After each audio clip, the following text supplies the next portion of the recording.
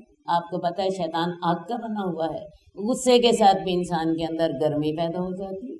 جب ہمیں غصہ آیا ہوتا ہے تو ہمارے اندر ایک آگ سی لگی ہوتی ہے، اور ہم زبان سے بھی کہہ رہے ہوتے ہیں مجھے کچھ نہ کہنا، مجھے اس وقت آگ لگی۔ تو غصہ شیطان کی طرف سے ہوتا ہے۔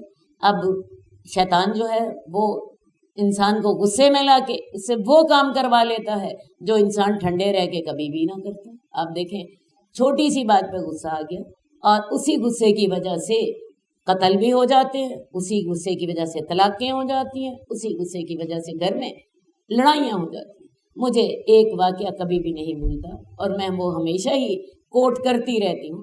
ایک بچہ جو ہے 10 سال کا کسی دکاندار کے پاس برف لینے کے لیے گیا، دکاندار سے اس نے برف لے لی اور برف لینے کے بعد اس نے کیا کیا کہ تھوڑی سی برف وہاں پڑی تھی وہ لے کے تو کھانے لگ پڑا۔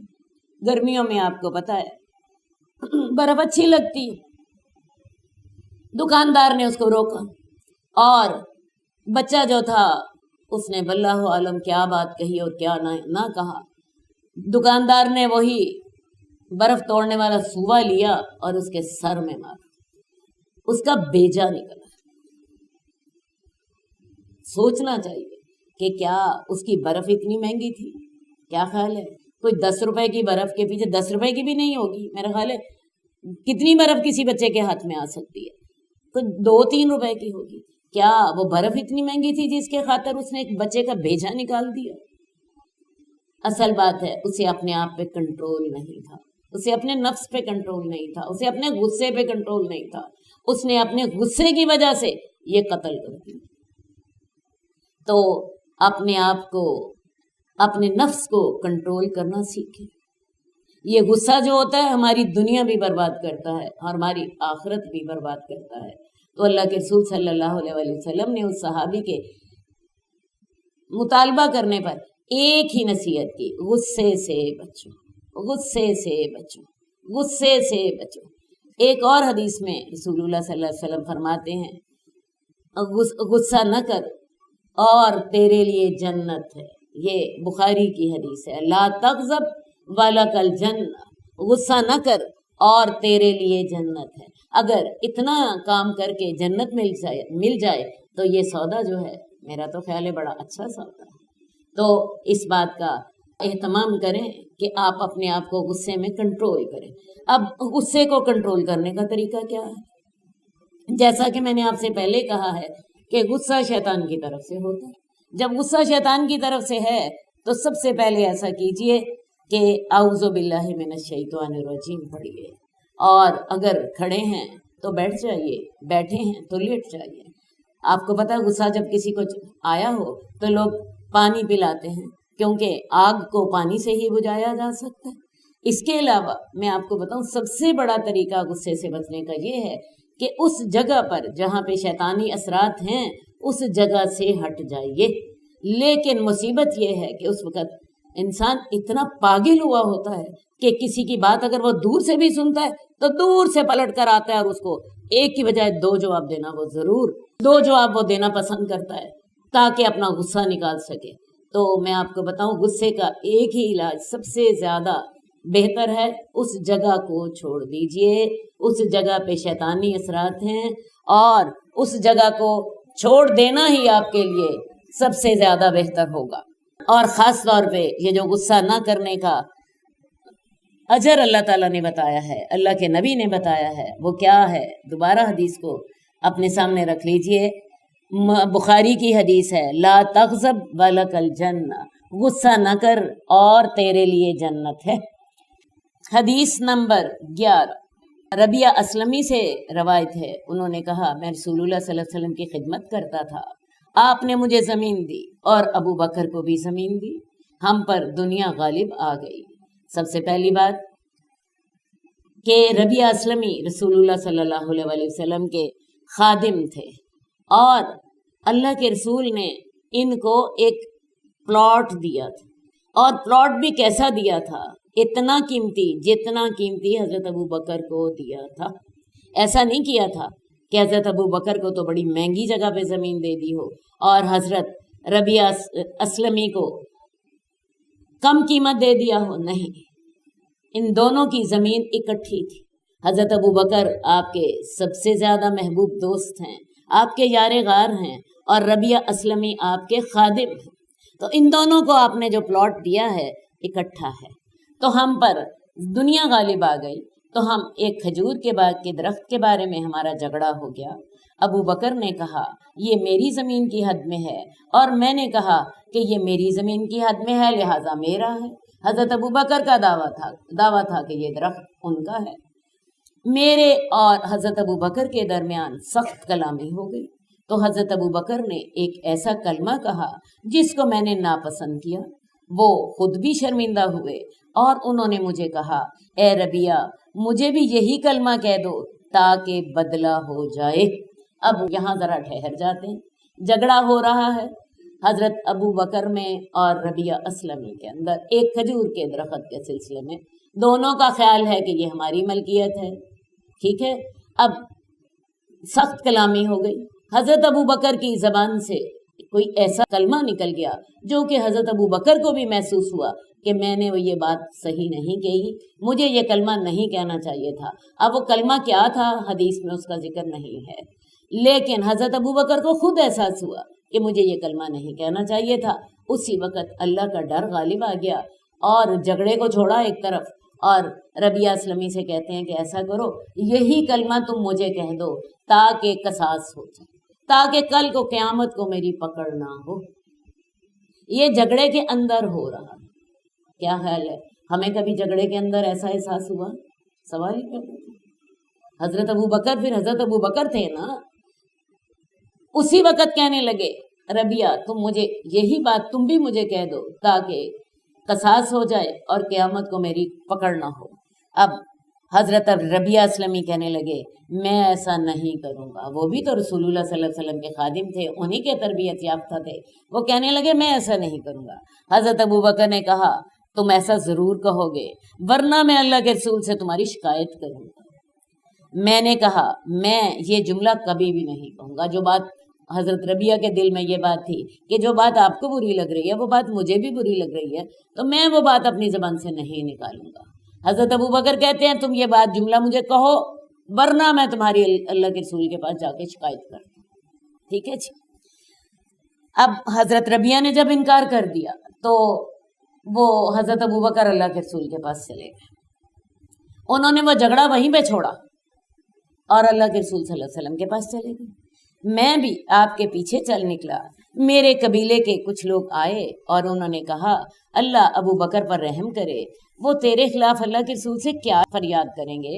حالانکہ غلطی تو انہی کی تھی، انہوں نے جو کہنا تھا وہ کہہ لیا، اور اب وہ کس چیز کی فریاد کریں گے رسول اللہ صلی اللہ علیہ وسلم سے؟ ربیہ اسلمی کہتے ہیں میں نے انہیں کہا تم جانتے ہو ابو بکر کون ہیں؟ یہ ابو بکر صدیق ہیں، اور وہ غار میں آپ کے ساتھ تھے، وہ ثانی اثنین ہیں، وہ مسلمانوں کے بزرگ ہیں۔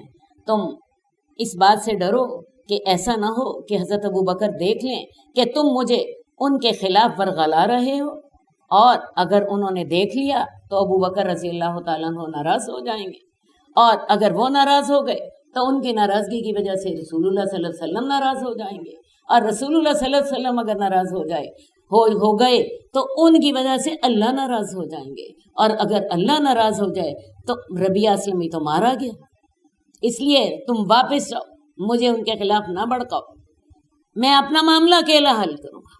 اب انہی باتوں میں کچھ وقت لگ گیا، ان لوگوں کو وہ واپس بھیج کے تو رسول اللہ صلی اللہ علیہ وسلم کی خدمت میں حضرت ربیہ اسلمی بھی پہنچ گئے۔ اب اتنی دیر میں حضرت ابو بکر اپنی بات سنا چکے تھے۔ رسول اللہ صلی اللہ علیہ وسلم نے جب ربیہ اسلمی کو دیکھا تو اپنا سر میری طرف اٹھایا اور فرمایا اے ربیہ تیرے اور صدیق کے درمیان کیا معاملہ ہوا؟ میں نے کہا اے اللہ کے رسول معاملہ اس طرح تھا، اس طرح ہوا تھا۔ تو ابو بکر نے مجھے کوئی ایسا کلمہ کہا جس کو میں نے ناپسند کیا، اور انہوں نے مجھے کہا کہ تم بھی مجھے اسی طرح کا کلمہ کہو تاکہ قصاص ہو جائے۔ حضرت ابو بکر نے بات پہلے بتا دی ہوئی تھی، انہوں نے جا کے تھوڑی سی بات اور واضح کر دی۔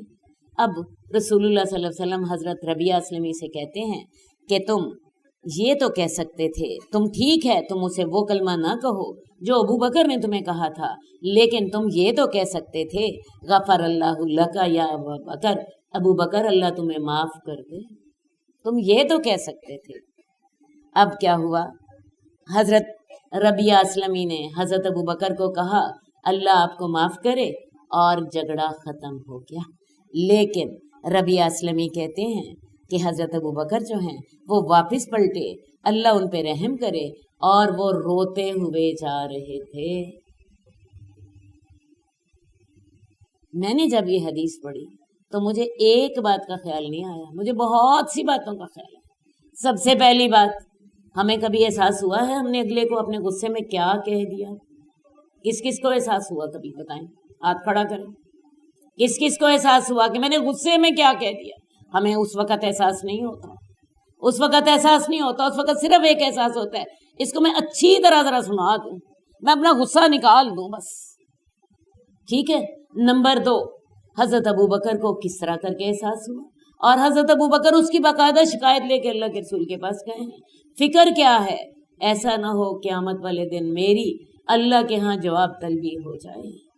اور پھر جب تک ان کو حضرت ربیعہ اسلمی نے معاف نہیں کر دیا، یہ نہیں کہہ دیا غفر اللہ لکا یا ابا بکر، تب تک حضرت ابوبکر کو چین نہیں آیا۔ اور اس کے بعد بھی جب واپس گئے ہیں تو روتے ہوئے واپس گئے ہیں۔ یہ رونا کس بات کا تھا؟ اللہ میرے سے اتنی بڑی غلطی ہو گئی، اللہ میرے سے یہ غلطی کیوں ہوگی؟ کیا خیال ہے ہمیں بھی کبھی اپنی زبان کی حفاظت کرنے کا ایسا خیال آیا کہ نہ آیا؟ اگر آیا تو بہت بہتر ہے، لیکن میرا خیال ہے کہ ایسا خیال بہت کم لوگوں کو آتا ہے۔ آئندہ سے ان باتوں کا دھیان رکھیے، اپنی زبان کی اس طرح حفاظت کیجیے جیسا کہ حضرت ابو بکر حفاظت کرتے تھے، جیسا کہ آپ کے صحابہ حفاظت کرتے تھے۔ حدیث نمبر 15، حضرت ابو ہریرہ سے روایت ہے، جب تم میں سے کسی کے پاس اس کا خادم کھانا لے کر آئے تو اس کو چاہیے کہ اپنے ساتھ بٹھا کر کھانا کھلائے، کیونکہ اس نے کھانے کی گرمی، مشقت اور محنت برداشت کی ہے۔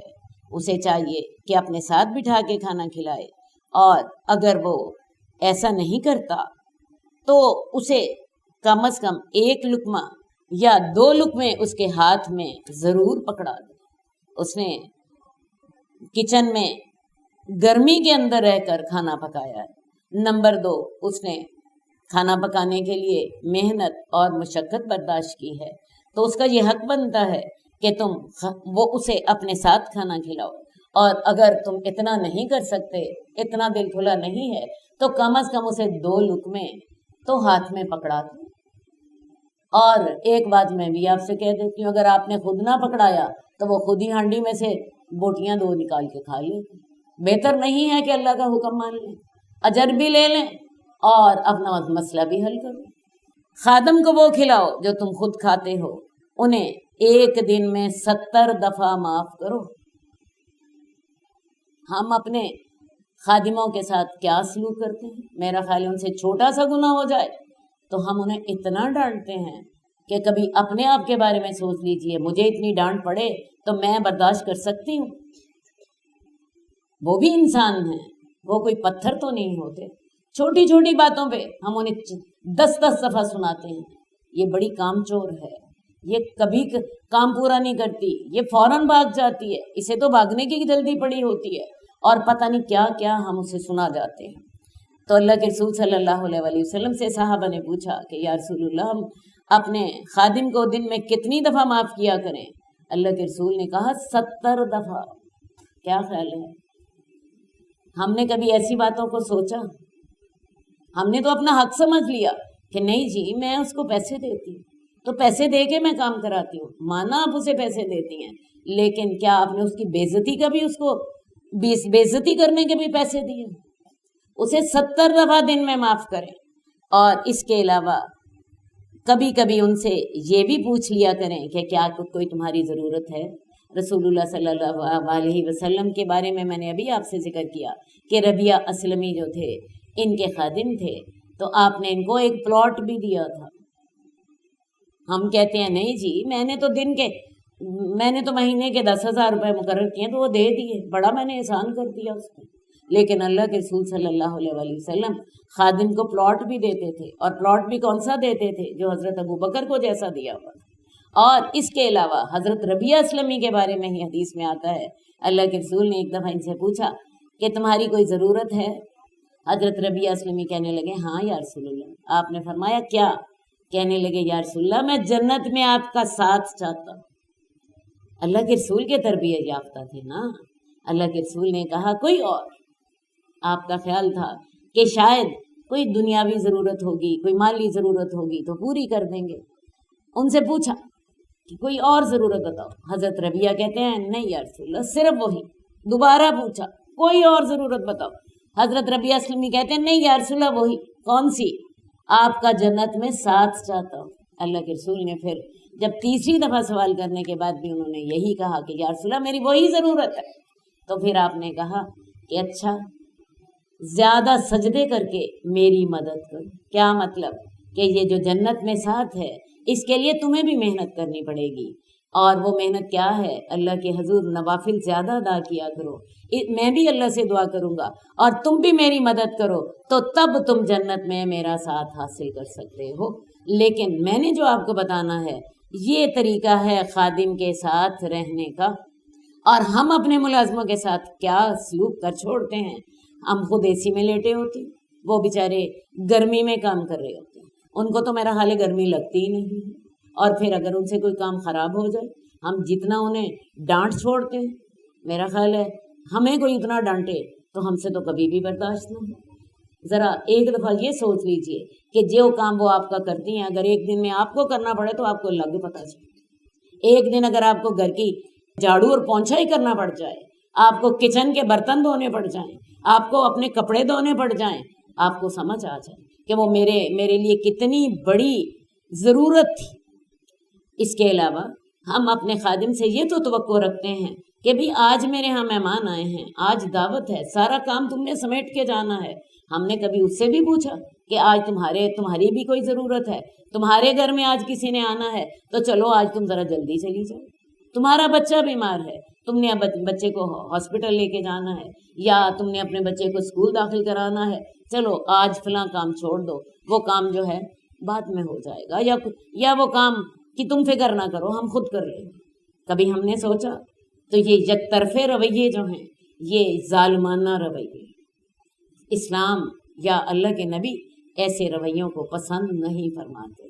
اور خاص طور پہ یہ حدیث کے الفاظ ضرور یاد رکھیے کہ دن میں خادم کو 70 دفعہ معاف کرو۔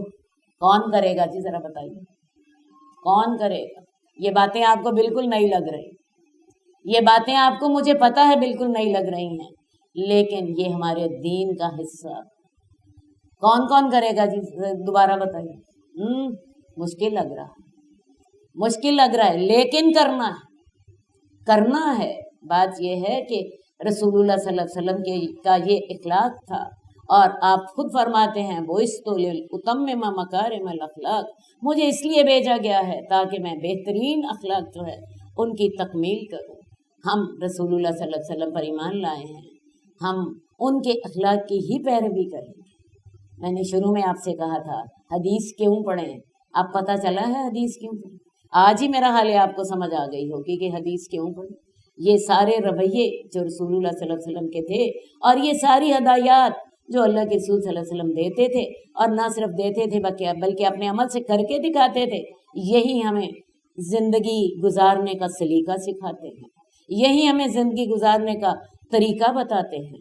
تو ان طریقوں کو اختیار کیجیے، ان ہدایات کو اپنے دل پہ لکھ لیجیے۔ آپ دیکھیں، آپ اپنے خادم کے ساتھ ہمدردی کریں، آپ کا خادم آپ کے ساتھ ہمدردی کرے، آپ کا خادم آپ کے ساتھ ہمدردی کرے گا۔ اللہم صلی علی محمد وعلی آل محمد کما صلیت علی ابراہیم وعلی آل ابراہیم انک حمید مجید۔ اللہم بارک علی محمد وعلی آل محمد کما بارکت علی ابراہیم وعلی آل ابراہیم انک حمید مجید۔ مولاي صل وسلم دائما ابدا على حبيبك خير